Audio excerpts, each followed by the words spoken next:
Hello and welcome. I'm the Squatch, and tonight I'll be reading you a randomly selected creepypasta from the internet. This one is called Aberdeen. I hope you enjoy. This may be a violation of military protocol and a breach of national security, but I don't care. I don't think my superiors care either. None of us know what to make of what we've found lurking in those dark waters. And none of us want to be the ones to decide what to do, for fear of making the situation worse. All I can do is outline what happened, and hope someone who understands what the hell is going on reads this and can do something about it. The Aberdeen Proving Grounds is a facility located in Aberdeen, Maryland. Its primary function is as a testing ground for military equipment, primarily explosive ordnance, but it used to handle chemical weapons as well. The facility has a wide variety of test ranges, allowing for testing and training on air to ground, ground to air, surface to surface, air to water, and underwater explosives. It's this last one that's the source to the current situation that's led me to question what we know about reality. I was first made aware of the super pond when I took my current position at the base. This pool is an 860 million gallon pool that's roughly circular, 1,000 feet across, and 150 feet deep at the deepest point. It's connected to the Chesapeake Bay by a man-made canal. Its primary purpose is to allow for testing and training with underwater explosives. As such, boats are often brought into the pond and sunk during the tests, and underwater structures are sometimes constructed for various tests. It's necessary to perform regular maintenance on the pool. This usually means dredging out debris, but also entails making sure the pond remains structurally sound. To do so, we often send divers into the pond to make sure everything is all right. Well, after reviewing reports detailing what's been going on over the course of the last few months, I can assure you everything is not all right down there. Roughly 3 months ago, we performed a test involving a new kind of explosives. I'm still not entirely sure about all the particulars because a lot of the details are classified beyond my clearance level. But from what I've been able to tell, these were supposed to be cutting-edge shit. Something about high-energy reactants generating some kind of high-order quantum reactions that result in something else or another. One of the researchers I tracked down tried to explain it to me in layman's terms, and as I understand it, the explosive was supposed to create a bubble of a type of matter that's some kind of cross between a gas and a magnetic field, which then is ignited into a hot plasma by a wave sent through it. The upshot was that this stuff was supposed to basically create explosions inside the target, blowing it apart from the inside out. The test was conducted on a platform on the water, out in the super pond. This was apparently because the reaction wouldn't travel through water, so they could better get an idea of how effective it was on a target, without any collateral damage messing up the results. The official report I read stated the test was conducted, but the rest of the report is missing the usual details, even for a non-classified report. However, now that the base staff is all comparing notes, I've talked to someone who observed the test, and I understand why they didn't include the details in the report. They'd have been fast-tracked for a Section 8 discharge. The test firing occurred early in the morning just before dawn.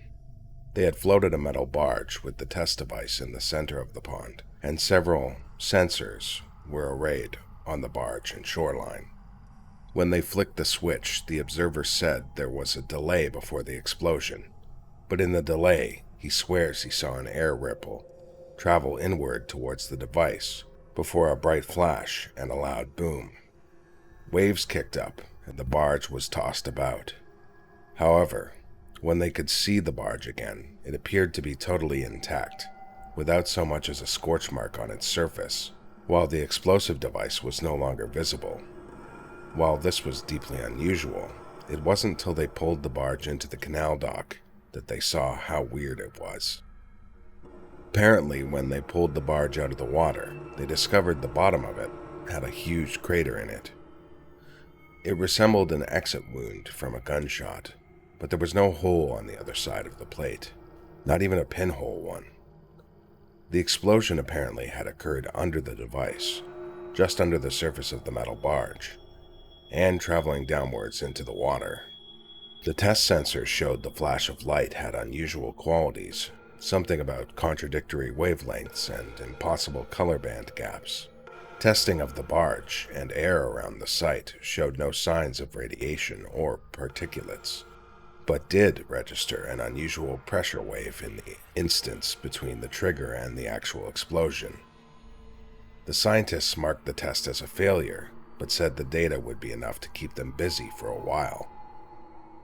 For the next couple of weeks, the pond sat empty. That isn't to say, however, that nothing happened there. Base security reported hearing weird noises in the vicinity of the pond, usually low booms. When I pressed a couple of them about it this week, they added that there were other things that they had heard but didn't include in their reports. These were divided into two categories. The first group was described to me by one guard as a sound of rushing wind, but backwards and inside out. I'm not sure what the hell that means, but the other guards I talked to said that was a good description. The second group was odd flashes in the pond. Most of the guards had chalked these up to tricks of the light or their eyes, since they were usually very brief and had an odd quality to them. Again, when I pressed, all I got was some gibberish, this time about the lights being at the wrong depth of vision and angle for them to be appearing where they were seeing them. Move forward to 2 months ago, when we had a training exercise involving some underwater demolitions practice in the pond. I won't elaborate on who, what, or how many, since it's not relevant to the story, and while I may be disclosing top secret information, I'm not giving out any more than I feel is necessary.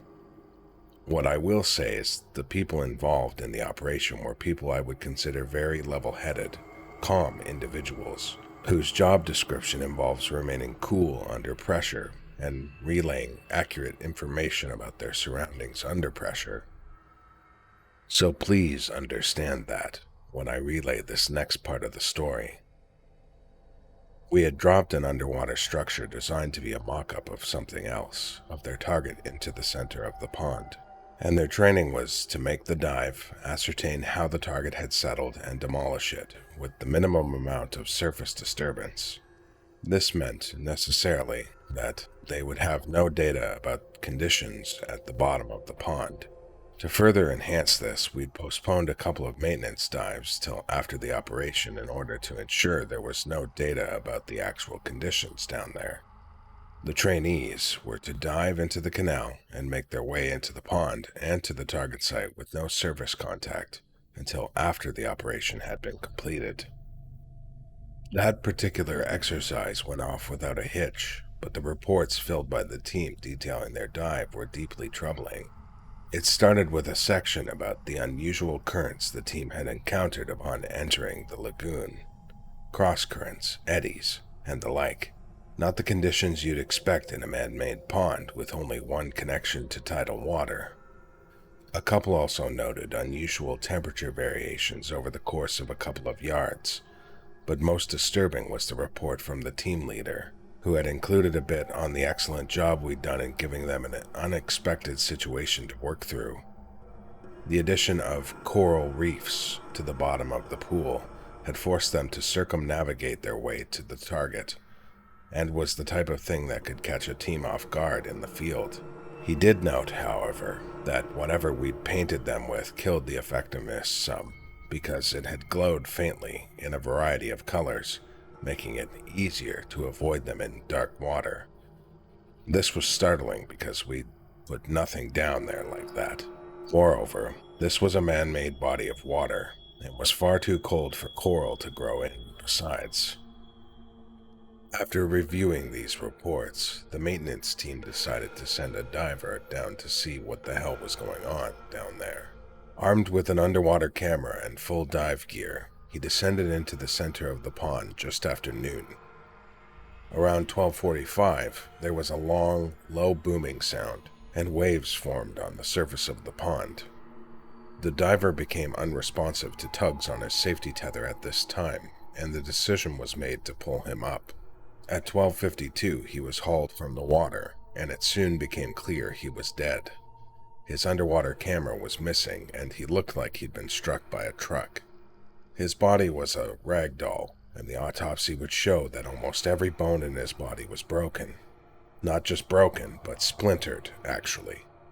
It was ruled that he'd accidentally stumbled across an unexploded ordnance and had been killed by the resulting concussion wave.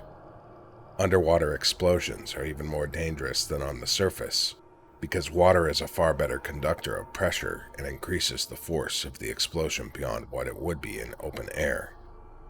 3 weeks after the diver was killed, after additional safety training and other closing the barn door after the cows got out activities that follow a tragic accident, we sent down 2 more divers to perform some delayed maintenance, in addition to trying to find what the training exercise had seen. This time they were outfitted with breathing hoses rather than dive gear, and were tethered to each other for additional security.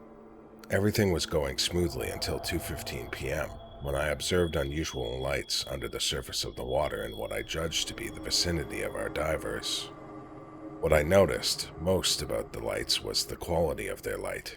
They seemed to be very dim and pulsing, but the light didn't seem to be refracted by the water.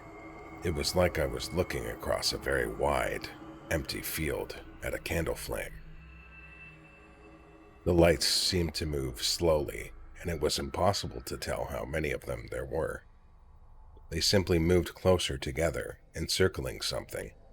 Too late, I realized what this meant. All at once, the lights went out, and there was a thunderous boom and a plume of water shot upwards from the pond over where the lights had been.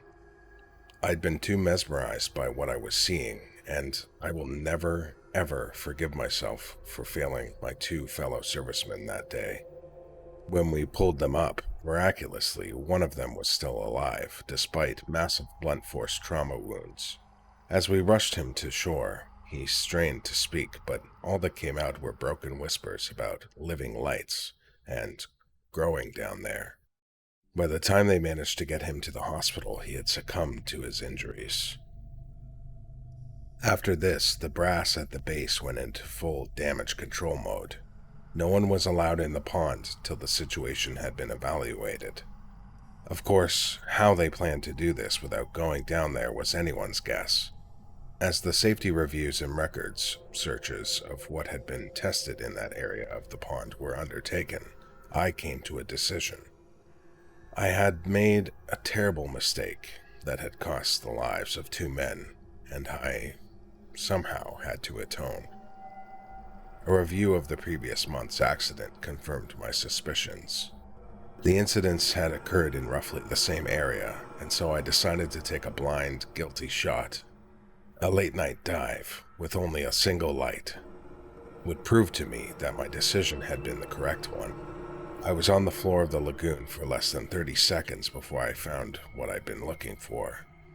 As I recovered the item, I noticed a faint glow starting to grow behind me, and once I had secured the item, I didn't even spare a backwards glance before I dropped my weight belt and rocketed to the surface. The next day, I took the crushed camera that I had recovered from the bottom of the dark depths to the IT department. I convinced them that it was my own personal underwater camera that I'd stupidly backed over with my car, and that I'd owe them big time if they could extract the vacation footage that was in it for me. They happily obliged, and I was in the room when the guy managed to get the memory connected to a spare PC. What we saw when we viewed the footage is not something I am ever going to be able to forget. The footage starts off with the surface check of the camera before cutting out and coming back when the diver had gotten down far enough to warrant turning it on. The next 10 minutes after this document are the coral reefs that had been previously reported. These were unlike any growth that had ever been seen in Earth's waters ever before. Of that I am sure. They grew in tall pillars with crystalline, jagged edges. As the diver's light played over them, they reflected a rainbow of colors, but predominantly yellow, orange, and pink. They seemed to be spaced evenly, roughly 10 feet apart from base to base, in a grid pattern. These towers ranged from 5 to 15 feet tall, with the taller ones showing signs of outcroppings and mushrooming at the tops. After 10 minutes, the diver cuts his lights for a moment, and it becomes clear there is an ambient glow in the area. Most of it is a soft yellow, orange, and pink glow coming from the towers, but there are other colors occasionally interspersed for an instant, like a light being swept across the area. The camera is then moved sharply till it comes to rest on what looks like a light floating in the water. Well, light isn't the right word. It looks more like a lens flare that is hanging in the water. I'm not sure if this is what it actually looks like, or if something about the digital medium of the camera prevents it from recording what's in the center of that halo, because the pixels at the center of the concentric circles appear as the garbled error pixels you sometimes see when a video is missing a keyframe. However, once the camera shifts enough, or the light moves, it's impossible to tell which from the camera angle. The pixels snap back to normal. The camera follows this light for a moment, and then it moves again, revealing more of the lights, floating around the cameraman, with more approaching. They float around him, bobbing up and down, slowly circling. Some of the lights move away from him quickly, and others move in slowly to replace them. You are inextricably drawn to the conclusion that there is some kind of intelligence guiding them, like a school of fish, unused to humans and thus more curious than afraid of the unusual creature they see before them. Then we see the cameraman's hand reach out to touch one. All of a sudden, there's a bright flash, and the footage ends. A frame-by-frame analysis of the footage seems to show the light halos begin to contract as the hand makes contact with them. Then, as it contacts the errored pixels at the center, there's a rolling of water, and a bright flash expands out. The last time displayed by the camera is 12:45, the time the boom was heard. This is the footage that was presented to the base's commanding officers last week, and it's where we stand now. No one knows what the hell to do. Some people want to drain the pond. Others are against that, saying we don't know what's going on down there. They point to some analysis of that failed test 3 months ago, and say that footage from the camera somehow indicates that these things are related to that. They maintain that the water in the ponds might be the only thing keeping them stable, and that removing the water might cause catastrophic results. Others are saying that the water is keeping them contained, and that if we remove it, they might get free, while others say if we let them remain, they might escape out into the waters of the bay, and then who knows what might happen. Some want to escalate this up the chain of command, while others think that would only make things worse. So, nothing is happening. Well, nothing is happening above the water, I should say. You see, I've been part of the group assigned to monitor the lagoon, mainly during the night shifts. So, I've noticed that as of 2 days ago, there's now a soft yellow, orange, and pink glow coming from below the surface on the far side of the lagoon. Like something is slowly coming towards it. What's worse, though, is that it's also slowly spreading out. I estimate that it's only a couple days now until it reaches the canal doors. Every day, my view becomes a little more fatalistic. Honestly, we don't know what we're dealing with here, and I'm starting to think that everyone here is too frightened to be the one to make the final choice.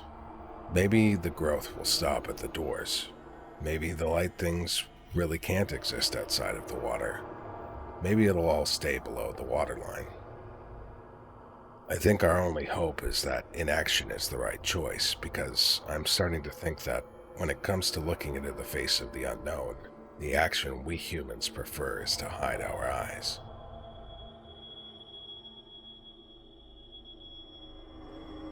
And that's it, folks. I hope you enjoyed this story as much as I did, and stay tuned for more just like it in the near future. If you have any suggestions for creepypastas you'd like me to read, please let me know in the comments below, and I'll take a look. And if you'd like to support the channel, you can like the video and subscribe for more.